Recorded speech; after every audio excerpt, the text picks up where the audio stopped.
मेरी बेटी रात को सोते हुए खुद को एक कमरे में कैद कर लेती और किसी को अंदर नहीं आने देती। अजीब अजीब बातें करती और कमरे से अजीब तरह की आवाजें आती। एक दिन इस बात का पता लगाने के लिए मैं उसके कमरे में छुप गई, एक ऐसी जगह जहाँ पर मेरी बेटी। सब उस जगह में मैंने देखा तो मेरी जान निकल गई। मैं अपनी बेटी को बहुत अच्छी तरह से जानती थी। वह मुझसे कभी कुछ नहीं छुपाती थी, पर आजकल उसकी हरकतें भी गंभीर हो गई थी।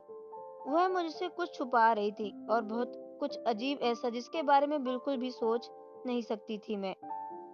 और फिर एक दिन मुझे पता चल गया और वो सब जानकर मेरे कदमों तले से जमीन निकल गई। ये एक बहुत मोटिवेशनल कहानी है, आपको बहुत कुछ सीखने को मिलेगा। मेरा नाम अंकिता है। मेरी दो बेटियां हैं, एक का नाम रूही और एक का नाम रीना है। मेरी दोनों बेटियां आपस में बहुत लड़ाई करते थे और हम पति पत्नी में भी कुछ खास ऐसी कोई मोहब्बत नहीं थी। आपस में हम दोनों मियाँ बीवी भी बहुत लड़ा करते थे। इस वजह से हमें अपने बच्चों में कोई फिक्र भी नहीं रहती थी। जब मेरी माँ ने दूसरे शादी कर ली और कभी इस घर में लौट कर दोबारा नहीं आई, और मेरे पापा ने भी अपने रंग रलियों में खो गए और उनको एक बहुत बड़ी लत लग गई थी, जो दिन रात नशे में डूब रहते थे। एक दिन इस दुनिया को छोड़कर भगवान को प्यारे हो गए। भगवान की हम पर कृपा थी कि घर अपनी थी। उस वक्त मेरी छोटी बहन, मेरी बड़ी बहन रूही 17 साल की थी, मैं 11 साल की। उसने घर में ट्यूशन पढ़ाना शुरू कर दिया और किसी तरह घर चलने लगी। हमने अपने अपने घर का एक हिस्सा किराए पर दे दिया। किराए पर एक बूढ़े अंकल आंटी रहते थे। उनकी कोई औलाद नहीं थी और हमें अपनी औलाद ही समझते थे, और उनकी होने से हमें कोई अकेलेपन का एहसास नहीं होता था। वह लोग बहुत अच्छे थे। वक्त गुजरने लगा। मेरी बहन अब 26 साल की और मैं 18 साल की हो गई। अब मैं कॉलेज में पढ़ती थी, मेरी बहन जॉब करती थी और हमारे हालत अच्छे हो गए थे। मेरी बहन एक बहुत ही हिम्मत वाली लड़की। एक दिन उसको सोशल मीडिया अकाउंट पर किसी लड़के ने मैसेज किया।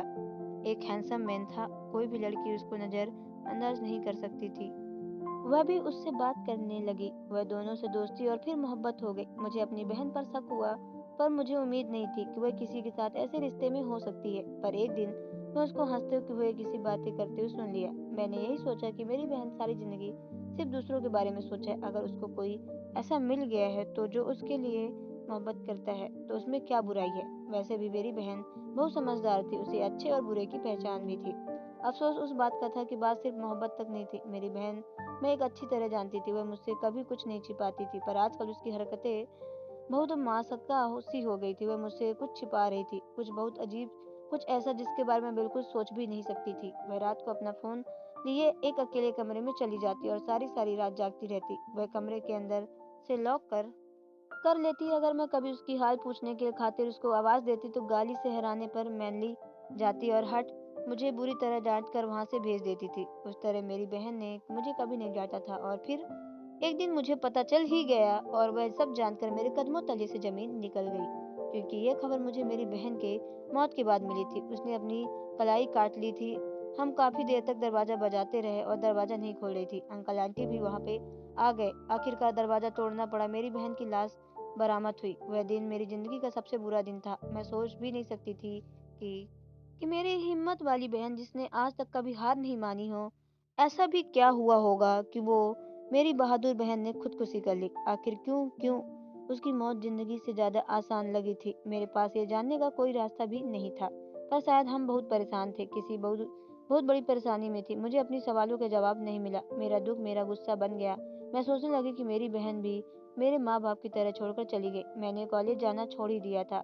वही आंटी के लिए खाना बनाकर रख जाती। मुझे समझती थी कि वो आज मेरी बहन जिंदा होती तो वह मुझे इस हाल में देखकर कितनी दुखी हुई होती, पर मुझे किसी भी परवाह नहीं थी। मैंने अपनी चाल ढाल बिल्कुल बाल ली थी और मैं खुद अब मैं हर तरह का फैशन करती थी। मेरी बहन बहुत ही खूबसूरत थी। उसके मुकाबले मैं इतनी खूबसूरत नहीं थी, पर मैंने खुद को हर तरह के फैशन से इतना सजा दिया था कि अब मैं बहुत ही खूबसूरत बन गई थी। मैंने अब देर तक घर में बाहर रहना और दोस्तों के साथ घूमना फिरना शुरू कर दिया था।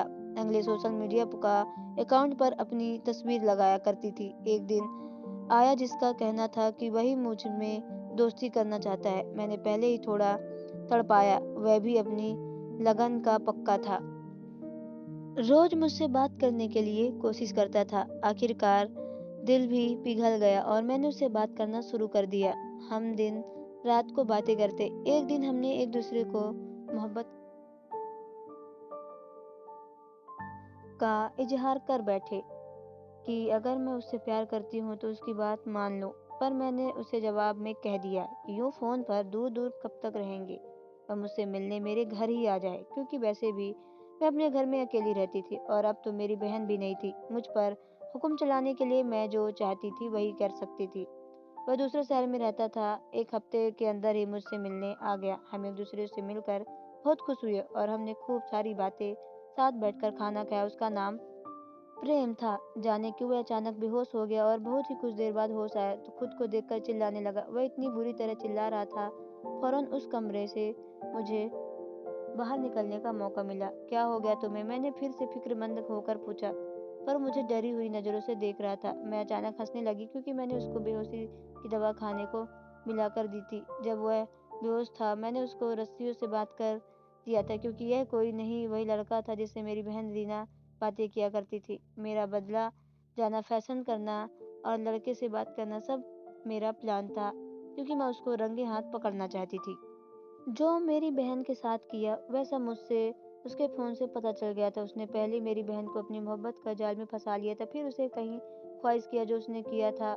जाने वह कैसे उसकी बातों में आ गई और वह काम करने को मान गई, जिसके बाद उसकी इज्जत उस आदमी के कदमों तले में आ गई थी। उसने मेरी बहन की वीडियो कॉल की स्क्रीन रिकॉर्डिंग कर ली थी और वह उसको ब्लैकमेल कर रहा था। पैसों के लिए नहीं, बल्कि मेरी बहन से हर रात की वही काम करवाया करता था जो उसके लिए अपने लिए करने को कहा था। उसकी एक गंदी पिक्चरों की वेबसाइट थी, जिस पर ये ऑनलाइन ऐसी गंदी हरकतें का ऑडियो वीडियो वेबसाइट पर डालकर लाखों कमाता था। मेरी बहन को भी यही बोलकर ब्लैकमेल कर रहा था, अगर वो उसके लिए काम नहीं करेगी तो वह उसकी वीडियो वायरल कर देगा। मेरी मासूम बहन बदनामी के दलदल से धंसती चली गई थी। वह रात भर अकेले कमरे में बैठकर यही काम किया करती थी। एक दिन मेरी बहन इस बुराई का एहसास हुआ और शर्मिंदगी में आकर उसने अपनी जान दे दी। और क्योंकि यह शक्ल व सूरत का अच्छा था, इसलिए लड़कियों को आसानी से यह खुद पूरी तरह फंस गया। मुझे अपनी बहन की मौत, उसकी रुसवाई का बदला लेना था और मैं रहम करने के मूड में बिल्कुल भी नहीं थी। मैं उसके रूबरू बैठी और कहा कि मैंने तुम्हें जहर दिया है, ऐसा जहर जिसके बाद तुम 3-5 दिन के मेहमान हो। कोई डॉक्टर, कोई दवाई नहीं बचा सकती तुम्हें, सिवाय उसके जो मेरे हाथों में एक इंजेक्शन था। वह बुरी तरह घबरा गया, मिन्नतें करने लगा, कहने लगा, उसे बचा लो। ठीक है, मैं उसे इंजेक्शन देती हूँ, तुम्हारी जान बच जाएगी, पर उससे पहले तुम्हें अपनी वेबसाइट और अपने मोबाइल पर मौजूद सब लड़कियों की वीडियो को डिलीट करना होगा। उसका फ़ोन मेरे हाथों में था। फिर सिर्फ मुझे थोड़े पासवर्ड की ज़रूरत थी। वह मौत के डर के फ़ौरन सब बताने लगा। मैंने सबसे पहले वेबसाइट ख़त्म की, फिर लड़कियों की वीडियो में हैरान थी कि उसमें कितनी सारी लड़कियों की बेवकूफ़ बनाया था और ये उनकी इज्जत के साथ खेल रहा था। जब सारा आईडी मुझे मालूम हो गया तो इंजेक्शन लगा दिया। अब उसकी जान में जान आई। मैं पुलिस को कॉल कर चुकी थी, वह लोग आ रहे थे। जब मैं अचानक हंसी तो उसे चेहरे का रंग अचानक उड़ गया, क्योंकि हंस रहे थे। वह नफरत से बोला कि ये सोचकर हंस रही हूँ कि इतनी सारी लड़कियों के बेवकूफ़ बनाने वाला खुद इतना बड़ा बेवकूफ़, क्या मतलब? मैंने तुम्हें कोई जहर नहीं दिया था, वह सिर्फ बेहोशी की दवाई थी, और जिस इंजेक्शन को तुमने अपनी दवा समझकर ली वो सब कुछ खत्म कर दिया। असर जहर, व्यवस्था HIV जहर।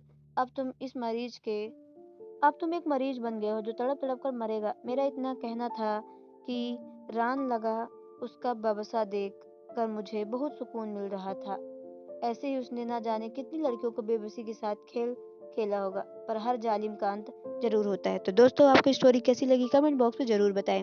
अगर आप हमारे चैनल पर नए हो, चैनल को सब्सक्राइब करके बेल आइकन को प्रेस कर ले, ताकि आने वाली सभी वीडियो का नोटिफिकेशन आपके मोबाइल पर सबसे पहले पहुंचे, क्योंकि मैं ऐसे ही वीडियो आप लोगों तक लाती रहती हूँ। तो चलिए मिलते हैं नेक्स्ट वीडियो पे। Okay bye, take care.